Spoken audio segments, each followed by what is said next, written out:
Muito bem, queridos estudantes, estamos de volta agora para mais uma aula de física. Eu sou o professor Nelson Bezerra e agora nós vamos conhecer qual é o objeto de conhecimento e o detalhamento da nossa aula. Nós temos a aula de número 14, o objeto de conhecimento são radiações ionizantes e não ionizantes.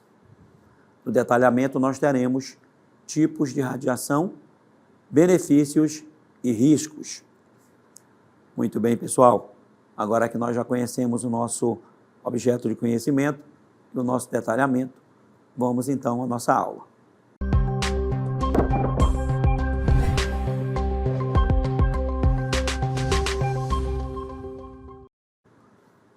Muito bem, queridos estudantes.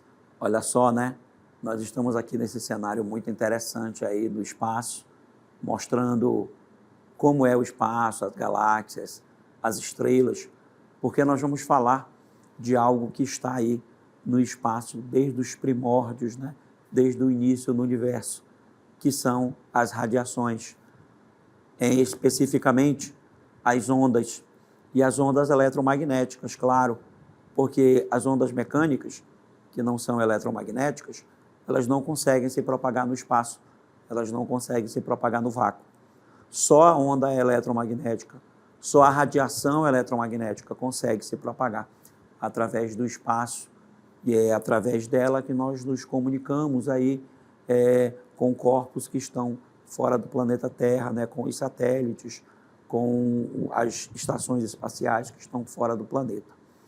Então, pessoal, nós vamos falar muito aí nessa aula sobre essas radiações que estão presentes no universo desde o início, desde o Big Bang, desde a criação do universo conhecido.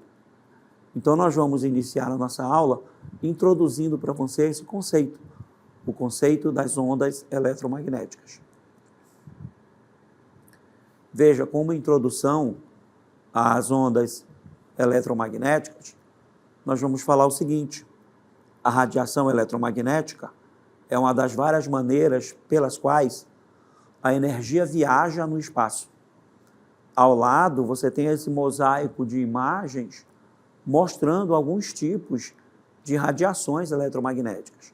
Aqui é causada, por exemplo, pelo fogo, né? Ele emite radiação, tá certo? É um tipo de radiação luminosa. Nós temos o Sol, né? Que é a nossa estrela, que emite não um só, mas vários tipos de radiações, né? Nós temos aí os raios ultravioleta, os raios infravermelhos, a própria luz é uma radiação que é emitida pela nossa estrela, o Sol. Nós também usamos radiações na medicina, como você pode ver aí um exame de raio-x, né? Uma fotografia dos nossos ossos, né? Que é conseguida com a emissão de ondas eletromagnéticas bem específicas que conseguem atravessar a parte líquida do corpo, a parte menos densa, e na parte mais densa ela não atravessa, e aí ela sensibiliza o papel fotográfico, né? Que é a radiografia feita com raio-x. Temos também um aparelho eletrodoméstico que aquece os alimentos com a emissão de ondas eletromagnéticas, que é o forno de micro-ondas, né? São micro-ondas eletromagnéticas emitidas pelo forno, que faz com que haja uma agitação muito grande das partículas que compõem o alimento, né? Das moléculas, e aí o alimento se aquece com essa agitação, né? Exatamente porque o conceito de temperatura é o nível de agitação das moléculas de um corpo, né? Se eu consigo excitar essas moléculas, fazendo com que elas vibrem com mais intensidade, com a utilização de ondas, eu vou aquecer o alimento como um todo. Agora vem a pergunta: o que são, né? O que são ondas eletromagnéticas? As ondas eletromagnéticas, pessoal, são aquelas originadas de uma carga elétrica oscilante. As ondas eletromagnéticas são compostas por ondas que oscilam perpendicularmente entre si.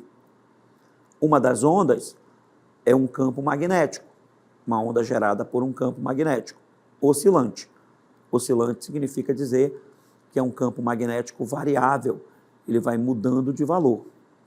A outra é um campo elétrico oscilante, que também vai mudando de valor.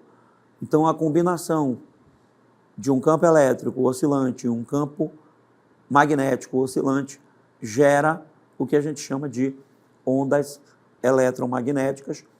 A gente vê aí um gráfico, né, mostrando que essas ondas, elas são perpendiculares entre si. Aí o exemplo é com uma onda de luz, tá certo? E essa onda, ela tem algumas características bem específicas que nós vamos estar estudando mais adiante na nossa aula. Agora, uma coisa bastante interessante sobre as ondas eletromagnéticas é que todas elas têm algo em comum. Essas ondas eletromagnéticas, elas podem se propagar em qualquer meio material, mas também se propagam no vácuo, sem a presença de meio material, né? Então, as ondas eletromagnéticas conseguem viajar pelo espaço onde não há presença de meio material, que a gente chama de vácuo. E qualquer que seja a onda eletromagnética que esteja se propagando no vácuo, tem uma única velocidade constante. Essa velocidade você vê aí na tela. Ela tem um valor constante e é uma das principais constantes da física, né? Olha só a velocidade de uma onda eletromagnética no vácuo, que é a própria velocidade da luz no vácuo também. É 3 vezes 10 a oitava metros por segundo. Para você ter uma ideia, com uma unidade de medida um pouco mais familiar para você, a gente pode dizer que a velocidade da luz é 300.000 quilômetros por segundo. Olha só, é muito rápido. 300.000 quilômetros por segundo. A luz, ou uma onda eletromagnética, ela consegue, em 1 segundo, dar 8 voltas, praticamente, na Terra. Então, é uma velocidade incrível. A luz do Sol, por exemplo, para sair do Sol e chegar na Terra, leva apenas 8 minutos, aproximadamente. De tão rápido que é a velocidade de uma onda. E é muito importante essa constante, né? Uma constante física, a velocidade da luz, que a gente chama de C, tá? C é igual a 3 vezes 10 a oitava metros por segundo. Agora, as ondas eletromagnéticas, assim como as ondas mecânicas, também têm algumas características em comum, que a gente vai comentar agora sobre período, frequência e velocidade, tá certo? Velocidade a gente acabou de falar, né, que no vácuo é sempre constante para qualquer onda eletromagnética. Agora, o que é período e o que é frequência? A gente vai chamar de período da onda eletromagnética aquele intervalo de tempo necessário para que a onda possa caminhar o seu próprio comprimento de onda, que é uma outra característica importante das ondas, que a gente vai mostrar aqui na imagem para você. Então, eu tenho aqui o desenho de uma onda, né? Ela está bem bonitinha, uma onda bem simétrica. Ela está na cor amarela para você, tá? Porque essa linha que passa horizontal, vermelha, que passa dividindo a curva amarela bem no meio, né? Ela pode ser o ponto de equilíbrio da onda. Então, veja que a onda, ela é chamada periódica, ela tem período, porque ela se repete com o tempo.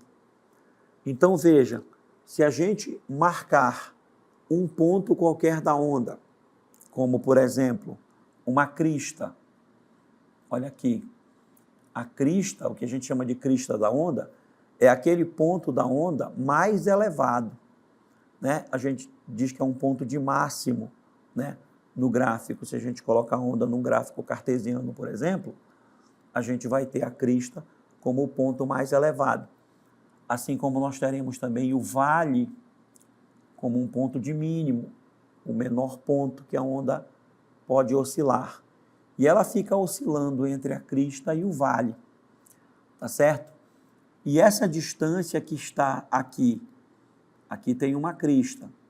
A distância da crista até esse ponto de equilíbrio, que é a linha vermelha, a gente chama de amplitude da onda, tá certo?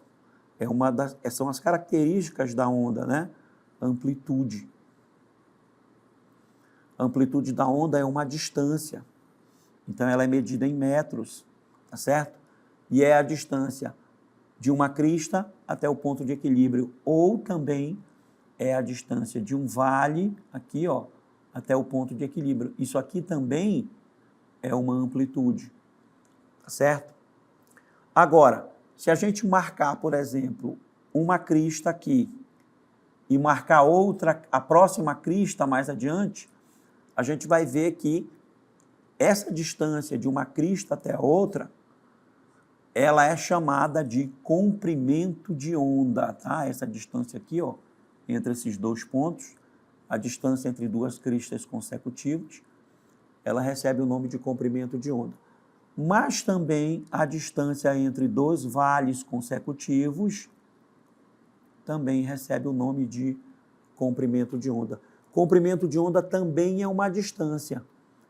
É a distância, certo? Em que a onda vai se repetir de novo, certo? Porque, olha só, aqui tem uma crista, aqui acontece outra crista, mais adiante aqui, se a gente continuar o desenho, vai ter outra crista e assim sucessivamente, tá certo? Então, essa distância entre cristas consecutivas ou entre vales consecutivos, a gente chama de comprimento de onda. E aí, o que é o período? É o tempo necessário que a onda leva para andar de um ponto, de um vale para outro. É a distância que ela anda o seu próprio comprimento de onda, tá certo? A gente chama de período. E a frequência, o que é? A frequência vai ser o inverso do período. É o número de vezes que o fenômeno vai se repetir na unidade de tempo. A unidade de tempo é o segundo. Com isso, a gente define aqui, ó, como é que calcula a velocidade de uma onda, tá, pessoal? Essa equação aqui, bem simplesinha, mas bastante poderosa, né? É a equação que calcula a velocidade da onda. A velocidade da onda é o comprimento de onda vezes a frequência, certo? Então, essa equação é importante que você guarde, porque ela pode ser útil quando você quiser calcular a velocidade de uma onda. Basta conhecer qual é o comprimento de onda e a frequência.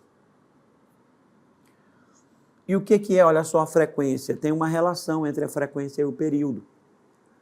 Chama-se de frequência de uma onda eletromagnética o inverso do período. Ela representa o número de períodos existentes na unidade de tempo. Então, eu posso relacionar período e frequência da onda através dessa expressão. F é igual a 1 sobre T. A frequência é o inverso do período, ou eu posso dizer também, sem nenhum problema, que o período é o inverso da frequência, 1 sobre F. Aquela equação da velocidade que a gente viu agora há pouco, anteriormente, que diz que a velocidade é o comprimento de onda vezes a frequência, ela também pode ser escrita dessa forma. A velocidade, como a frequência é o inverso do período, pode ser o comprimento de onda dividido pelo período. Então, eu posso calcular a velocidade da onda por qualquer uma dessas expressões aí, ó. Comprimento de onda vezes frequência ou comprimento de onda vezes o período da onda. A gente tem agora um exemplo aí da utilização dessa equação, dessas equações, né, para você num exercício aqui prático, né, que é um dos exemplos da aula de hoje. Você tem aqui, olha, uma determinada, né, uma onda qualquer de radiação eletromagnética, ela tem uma frequência igual a 1,5 vezes 10 a 14 Hz. Pessoal, geralmente a frequência das ondas eletromagnéticas é muito alta. aí elas têm um período muito pequeno, né? Então, a frequência, ela foi dada aqui, olha, no exercício, como sendo 1,5 vezes 10 elevado a 14, certo? A 14ª potência. É um número muito grande, tá?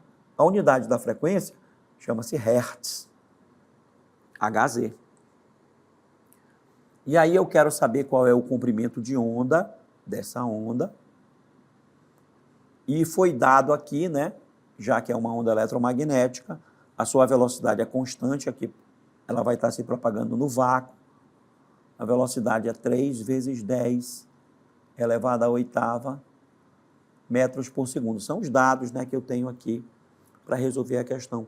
É claro que eu vou usar a nossa equação da velocidade da onda, que nós vimos agora há pouco para resolver isso aqui, ó, né? Então, veja, utilizando a expressão de que a velocidade é lambda f, né, pessoal? A gente vai usar essa expressão aqui, ó. Comprimento de onda vezes frequência. Só que aqui está escrito c vezes a frequência, porque c, gente, é uma letra especial que diz qual é a velocidade, né, que define a velocidade de uma onda. C, na verdade, é uma velocidade. Então, usando que a velocidade é lambda vezes f, a gente vai encontrar aqui a solução, olha só, o C, né? Se eu vou isolar o C, né? Voltando aqui, olha. Já que eu quero comprimento de onda, eu vou isolar o comprimento de onda, ou seja, o comprimento de onda é C dividido por F. Por isso que está aqui, ó, na próxima cartela, que o comprimento de onda vai ser a velocidade dividido pela frequência. E aí, como eu sei a velocidade? Está aqui ela, ó. É a velocidade lá de uma onda no vácuo, 3 vezes 10 à 8ª. Divido pela frequência, que é 1,5 vezes 10 a 14. Gente, aqui, para dividir, olha só, presta atenção. Primeiro eu divido 3 dividido por 1,5, divido os números, né? 3 dividido por 1,5, como 1,5 é metade de 3, então o resultado é 2, tá? Tá aqui, ó. Esse 2 apareceu de onde? 3 dividido por 1,5. E como é que se divide potência? Pessoal, na matemática tem uma regra para dividir potência de mesma base. Você conserva a base é 10, né? E diminui os expoentes. É o de cima menos o de baixo. Então, é 8 menos 14. 8 menos 14, subtrai 8 de 14, dá 6. E ganha o sinal do número de maior valor absoluto, que é o 14. Então, o resultado está aqui, ó. 2 vezes 10 elevado a menos 6. E o comprimento de onda, pessoal, ele é uma distância. Então, a unidade é o metro. Tá? 2 vezes 10 a menos 6 metros. Aí está, então, o exemplo, né, da utilização da equação da velocidade de propagação de uma onda. Nesse caso, a gente não quis calcular qual foi a velocidade, porque a velocidade já era conhecida, 3 vezes 10 à 8ª. A gente foi atrás de calcular exatamente o comprimento de onda da onda. É um comprimento de onda bem pequenininho, né? Porque é uma distância muito pequena, elevada a 10 a menos 6. Agora, pessoal, existem muitos tipos de ondas eletromagnéticas, tá? E o conjunto desses tipos de ondas eletromagnéticas é o que a gente chama de espectro eletromagnético, que a gente vai conhecer agora, olha só. Didaticamente, o homem dividiu aí as ondas eletromagnéticas pelo seu comprimento de onda e pela sua frequência. Então, aqui nessa imagem, nesse pequeno gráfico que nós temos aqui, nós estamos vendo, né, os tipos de onda, como, por exemplo, raios gama. Olha só, os raios gama, eles estão compreendidos numa faixa do espectro eletromagnético. Esse tipo de raio a gente não enxerga, tá, pessoal? A gente não consegue ver um raio gama. O raio gama, ele é invisível aos nossos olhos, porque eles estão numa faixa de frequência, tá? eles estão numa faixa de frequência muito alta. Olha só, a frequência é 10 elevado a 24, 10 elevado a 22, 10 elevado a 20. De 10 elevado a 20 até 10 a 24 é a frequência dos raios gama. E aí, como eles têm uma alta frequência, eles têm um pequeno comprimento de onda. Veja só, o comprimento de onda do raio gama é 10 a menos 16, 10 a menos 14, 10 a menos 12. Esse tipo de raio, essa radiação, ela é chamada de radiação ionizante, pessoal. Tá certo? Por que ionizante? Porque ela consegue mexer na estrutura atômica do corpo da pessoa. Se você ficar exposto aos raios gama, você vai ter algum problema molecular, porque como ele tem um comprimento de onda muito pequeno, ele consegue passar através do seu corpo, ele consegue passar através das suas moléculas. Isso é perigoso biologicamente. Assim como é o raio-x. Você não pode tirar raio-x todo o tempo, não, porque o raio-x é perigoso, veja só, e ele tem um comprimento de onda maior do que o raio gama. Então, o raio gama realmente é um tipo de radiação perigosa para o corpo humano. É o tipo de radiação dos materiais radioativos, né? Aqueles que emitem radiação propriamente, né? Problemas, dá problema para o ser humano. Aí a gente tem os raios ultravioleta, né? A gente tem as micro-ondas depois, tá? Ondas de TV, ondas de rádio, ondas de raio longo, certo?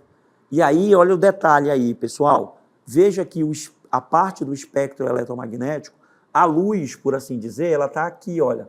É um pedacinho bem pequenininho do espectro visível, que a gente chama de espectro visível.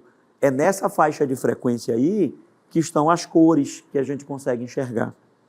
Então, a gente enxerga só um pedacinho do espectro eletromagnético, tá certo? A gente tem outra imagem aí também para você, também da radiação eletromagnética, mostrando também a mesma situação, só que de uma maneira diferente, né? A gente tem aí ondas de rádio, de micro-ondas, vai até o raio gama, né? Lá, que tem um comprimento de onda do núcleo atômico, olha só. Então, o raio gama, ele consegue penetrar no núcleo do átomo. Por isso que ele é perigoso para o ser humano, certo? Agora a gente vai falar um pouco mais do espectro visível, ou também conhecido como espectro óptico.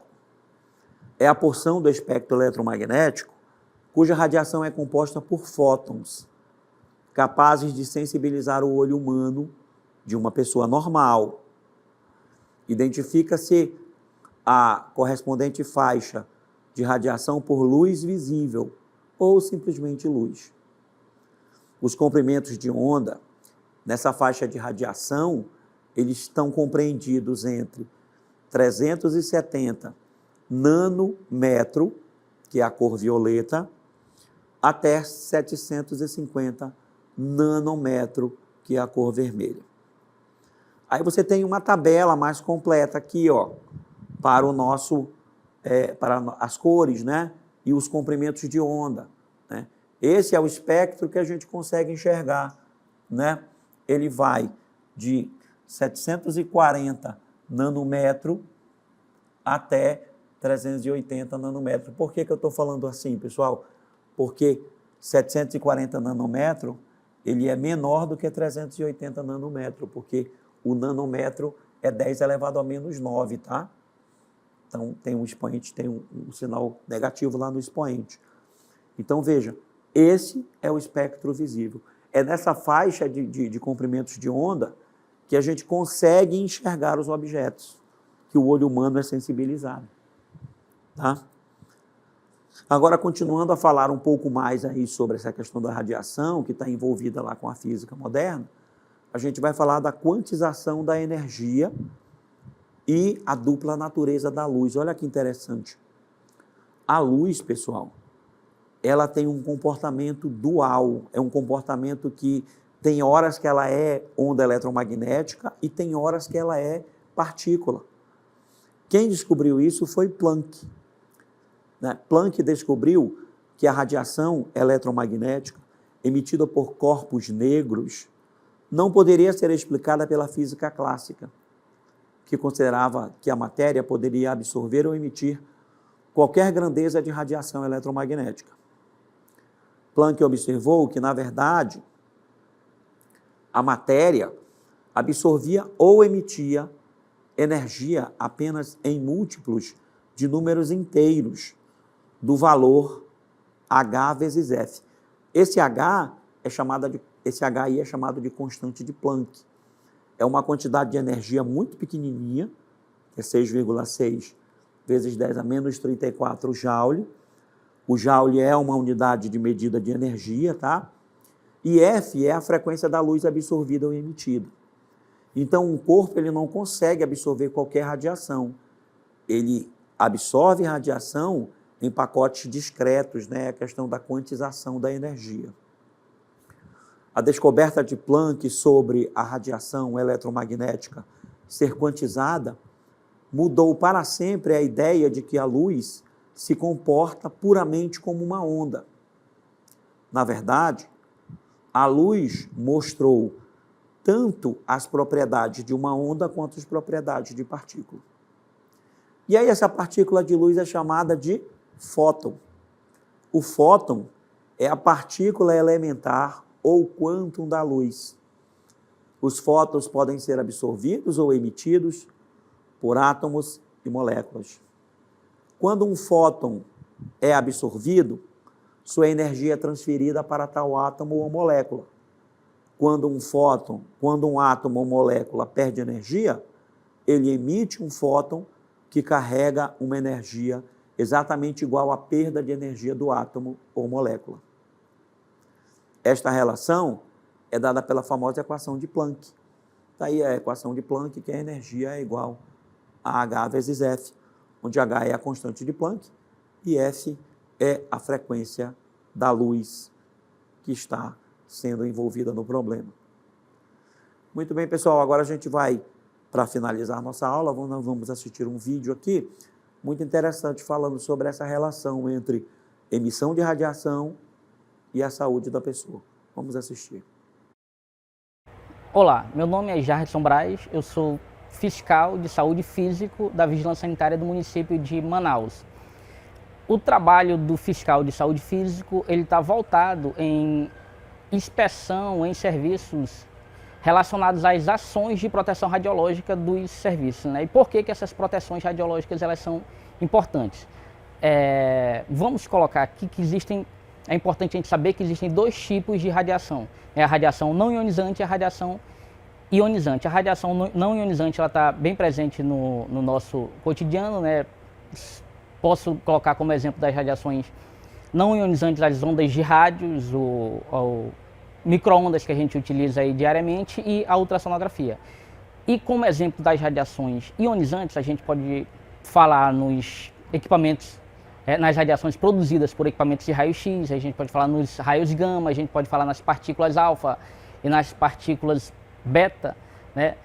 E essas radiações ionizantes elas são capazes de gerar algumas patologias no nosso corpo porque elas agem diretamente nas células, né, ionizando os átomos das células e produzindo assim células doentes, né, que vão se reproduzir e ocasionar patologias graves, como por exemplo o câncer. E as ações de proteção radiológica elas estão direcionadas exatamente no sentido de proteger os trabalhadores e os usuários dos serviços de saúde, por exemplo, dessas radiações, né? De proteger, de fazer com que essas pessoas não sejam expostas a radiações acima dos limites permitidos pelas normas, que são limites ali que são produzidos através de estudos que nos dizem qual é a quantidade de radiação que podem ou não gerar essas patologias. Então, o trabalho